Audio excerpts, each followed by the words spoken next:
ಎಲ್ರಿಗೂ ಫ್ಯಾಮಿಲಿ ಅಡುಗೆಗೆ ಸ್ವಾಗತ. ವಿಡಿಯೋನ ನೋಡ್ತಾ ಇರೋರು ವಿಡಿಯೋ ಇಷ್ಟ ಆದರೆ ಪ್ಲೀಸ್ ಚಾನಲ್ನ ಸಬ್ಸ್ಕ್ರೈಬ್ ಮಾಡ್ಕೊಳ್ಳಿ. ಇದರಿಂದ ನನ್ನ ಮುಂದಿನ ವಿಡಿಯೋ ನೋಟಿಫಿಕೇಷನ್ ನಿಮಗೆ ಸಿಗುತ್ತೆ. ಇವತ್ತಿನ ರೆಸಿಪಿ ಅವರೆಕಾಳನ್ನು ಬಳಸ್ಕೊಂಡು ಸಾಂಬಾರನ್ನ ಯಾವ ರೀತಿ ಮಾಡೋದು ಅಂತ. ಅಂದರೆ ನಾನಿಲ್ಲಿ ಅವರೆಕಾಳನ್ನು ಚಿಲುಕಿಸ್ಬಿಟ್ಟು ಅದರ ಸಾಂಬಾರನ್ನು ಮಾಡುವ ವಿಧಾನವನ್ನು ಇವತ್ತು ತೋರಿಸ್ತಾ ಇದ್ದೀನಿ. ಇಲ್ಲಿ ಅವರೆಕಾಳನ್ನು ನೀವು ಯಾವಾಗ ಚಿಲುಕಿಸ್ಬಿಟ್ಟು ಸಾಂಬಾರು ಮಾಡ್ತೀರಾ ಬರೀ ಹಾಗೇ ಮಾಡ್ಬೋದು, ಇಲ್ಲ ಅಂದರೆ ಅದಕ್ಕೆ ಆಲೂಗೆಡ್ಡೆಯನ್ನು ಸೇರಿಸಿ ಸಹ ಸಾಂಬಾರನ್ನು ಮಾಡ್ಬೋದು. ಬರೀ ಹಾಗೆ ಮಾಡಿಕೊಂಡ್ರೆ ಅದಕ್ಕೆ ನೀವು ಮೊಟ್ಟೆಯನ್ನು ಸಹ ಯೂಸ್ ಮಾಡ್ಕೊಬೋದು.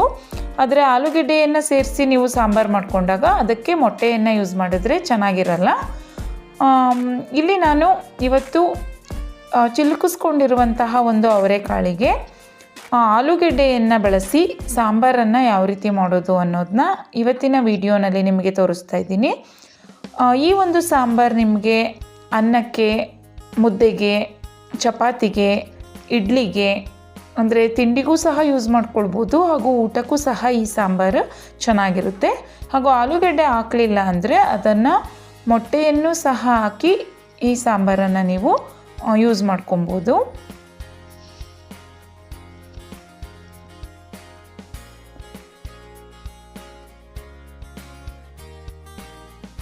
ಈ ಸಾಂಬಾರನ್ನು ಮಾಡಲಿಕ್ಕೆ ಮೊದಲಿಗೆ ಈ ಒಂದು ಮಸಾಲವನ್ನು ನಾವಿಲ್ಲಿ ರುಬ್ಕೊಬೇಕಾಗುತ್ತೆ. ಮೊದಲು ಮಸಾಲವನ್ನು ಯಾವ ರೀತಿ ರುಬ್ಕೊಳ್ಳೋದು ಅನ್ನೋದನ್ನ ನೋಡೋಣ.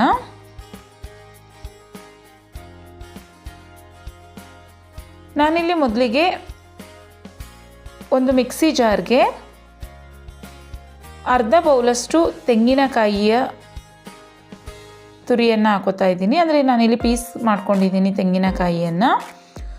ಒಂದು ಅರ್ಧ ಬೌಲಷ್ಟು ತೆಂಗಿನಕಾಯಿಯ ತುರಿ,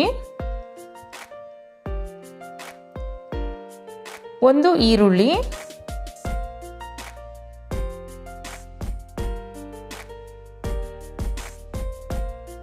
ಎರಡು ಟೊಮೊಟೊ,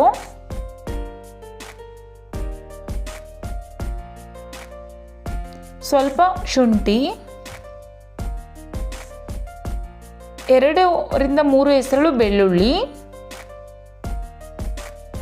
ಸ್ವಲ್ಪ ಚಕ್ಕೆ, ಸ್ವಲ್ಪ ಲವಂಗ ಮತ್ತು ಸ್ವಲ್ಪ ಕೊತ್ತಂಬರಿ ಸೊಪ್ಪು. ಇದರ ಜೊತೆಗೆ 2 ಸ್ಪೂನಷ್ಟು ಖಾರದ ಪುಡಿ,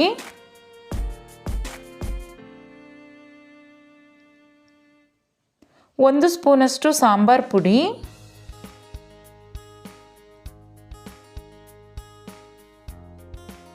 ಅರ್ಧ ಸ್ಪೂನಷ್ಟು ಅರಿಶಿನ ಪುಡಿ. ಇಷ್ಟನ್ನು ಸಹ ಸಣ್ಣದಾಗಿ ಪೇಸ್ಟ್ ಮಾಡ್ಕೊಳ್ಬೇಕು. ಒಂದು ಸ್ವಲ್ಪ ನೀರನ್ನು ಸೇರಿಸ್ಬಿಟ್ಟು ಪೂರ್ತಿಯಾಗಿ ಇದನ್ನು ನುಣ್ಣಗೆ ಪೇಸ್ಟ್ ಮಾಡ್ಕೊಳ್ಳಿ. ನಂತರ ಸಾಂಬಾರು ಮಾಡಲಿಕ್ಕೆ ಒಂದು ಬಾಣಲಿಯನ್ನು ಇಟ್ಕೊಳ್ಳಿ. ಒಂದು ಬಾಣಲಿಗೆ 2 3 ಸ್ಪೂನಷ್ಟು ಎಣ್ಣೆ,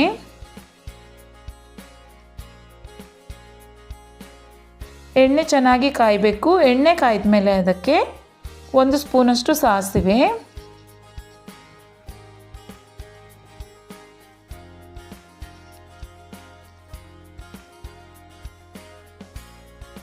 ಸಾಸಿವೆ ಹಾಕಿದ ಮೇಲೆ ಅದಕ್ಕೆ ಉದ್ದಗೆ ಹೆಚ್ಕೊಂಡಿರುವಂತಹ 1 ಈರುಳ್ಳಿಯನ್ನು ಹಾಕ್ತಾ ಇದ್ದೀನಿ.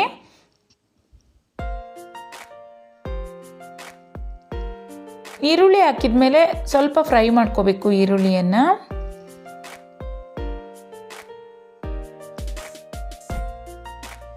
ನೋಡಿ, ಈರುಳ್ಳಿಯನ್ನು 1-2 ನಿಮಿಷ ಚೆನ್ನಾಗಿ ಫ್ರೈ ಮಾಡ್ಕೋಬೇಕು ಕಡಿಮೆ ಉರಿಯಲ್ಲಿ.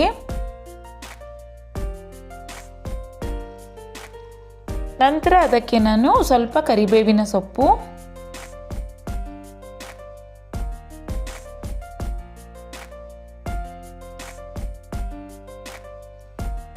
ಒಂದು ಟೊಮೊಟೊ, ಇಲ್ಲಿ ನಾನು ಸ್ವೀಟ್ ಟೊಮೊಟೊ ತೊಗೊಂಡಿರೋದ್ರಿಂದ 3 ಟೊಮೊಟೊವನ್ನು ಬಳಸಿದ್ದೀನಿ. ಹುಳಿ ಟೊಮೊಟೊ ಆದರೆ 2 ಟೊಮೊಟೊ ಸಾಕಾಗುತ್ತೆ. ಟೊಮೊಟೊ ಹಾಕಿದ್ಮೇಲೂ ಅಷ್ಟೇ ಅದನ್ನು ಚೆನ್ನಾಗಿ ಫ್ರೈ ಮಾಡ್ಕೊಳ್ಳಿ.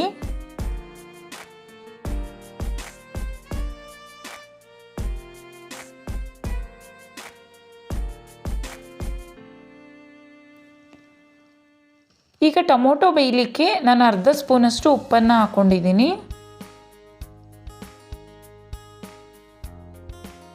ನೋಡಿ, ಈಗ ಟೊಮೊಟೊ ಸ್ವಲ್ಪ ಕುಕ್ ಆಗಿದೆ. ಈಗ ಅದಕ್ಕೆ ನಾನಿಲ್ಲಿ 2 ಆಲೂಗೆಡ್ಡೆಯನ್ನು ಕಟ್ ಮಾಡಿಬಿಟ್ಟು ಸೇರಿಸ್ಕೊಂಡಿದ್ದೀನಿ. ಆಲೂಗಡ್ಡೆ ಹಾಕಿದ್ಮೇಲೂ ಅಷ್ಟೇ ಸ್ವಲ್ಪ ಅದನ್ನು ಫ್ರೈ ಮಾಡ್ಕೊಳ್ಳಿ.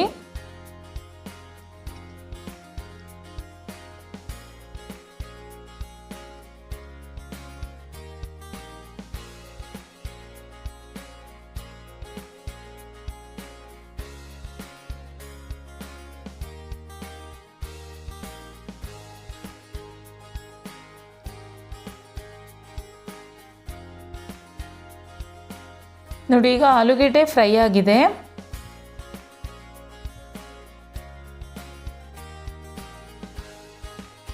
ಈಗ ಇದಕ್ಕೆ ನಾವು ಕಾಳನ್ನು ಚಿಲುಕಿಸಿ ಇಟ್ಕೊಂಡಿರ್ತೀವಲ್ವ, ಅದನ್ನು ಸೇರಿಸ್ಕೊಬೇಕು. ನಾನಿಲ್ಲಿ 1 ಬೌಲಷ್ಟು ಚಿಲುಕಿಸಿ ಇಟ್ಕೊಂಡಿರುವಂತಹ ಕಾಳನ್ನು ಸೇರಿಸ್ಕೊತಾ ಇದ್ದೀನಿ. ಇಲ್ಲಿ ಕಾಳು ಬೇಗ ಬೆಂದೋಗುತ್ತೆ, ಆಲೂಗೆಡ್ಡೆ ಬೇಗ ಬೇಯದೇ ಇರೋದ್ರಿಂದ ನಾನು ಅದನ್ನು 2 ನಿಮಿಷ ಚೆನ್ನಾಗಿ ಕುಕ್ ಮಾಡ್ಕೊಂಡಿದ್ದೀನಿ ಫಸ್ಟ್ ಆಲೂಗೆಡ್ಡೆನ. ಈಗ ನೋಡಿ, ಕಾಳು ಹಾಕಿದ್ಮೇಲೆ ಅದನ್ನು 1 ನಿಮಿಷ ಚೆನ್ನಾಗಿ ಫ್ರೈ ಮಾಡ್ಕೊಂಬಿಟ್ಟು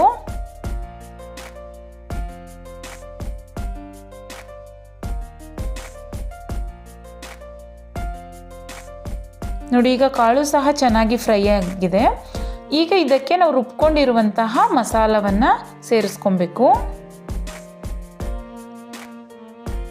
ಜೊತೆಗೆ ನಿಮಗೆ ಸಾಂಬಾರಿಗೆ ಎಷ್ಟು ಅನುಕೂಲ ಆಗುತ್ತೆ ಅಷ್ಟು ನೀರನ್ನು ಅದಕ್ಕೆ ಸೇರಿಸ್ಕೊಳ್ಳಿ.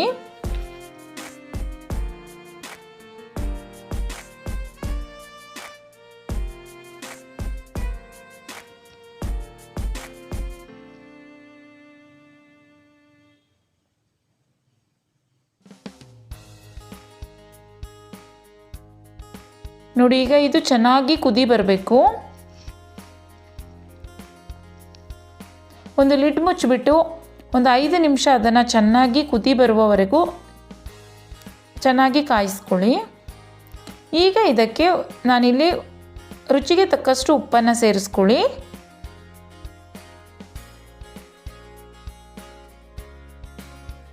ನೋಡಿ, ಈಗ ಉಪ್ಪನ್ನು ಸೇರಿಸಿದ ನಂತರನೂ ಅಷ್ಟೇ ಒಂದು 5 ನಿಮಿಷ ಅದು ಚೆನ್ನಾಗಿ ಕುದಿಸ್ಕೊಬೇಕು ಸಾಂಬಾರನ್ನು.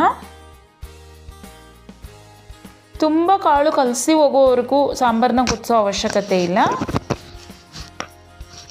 ನೋಡಿ, ಈಗ ಚಿಲುಕಿಸಿ ಮಾಡಿದಂತಹ ಅವರೆಕಾಳಿನ ಸಾಂಬಾರ್ ರೆಡಿಯಾಗಿದೆ. ಇದು ಯಾವುದೇ ಒಂದು ಊಟಕ್ಕೆ, ಇಲ್ಲಾಂದರೆ ತಿಂಡಿಗೆ, ಚಪಾತಿಗೆ, ಇಡ್ಲಿಗೆ, ಇಲ್ಲ ಕಡುಬನ್ನು ಮಾಡ್ಕೋತಾರೆ, ಕಡುಬಿಗೂ ಸಹ ತುಂಬ ಚೆನ್ನಾಗಿರುವಂತಹ ಸಾಂಬಾರು ಅಂತ ಹೇಳ್ಬೋದು.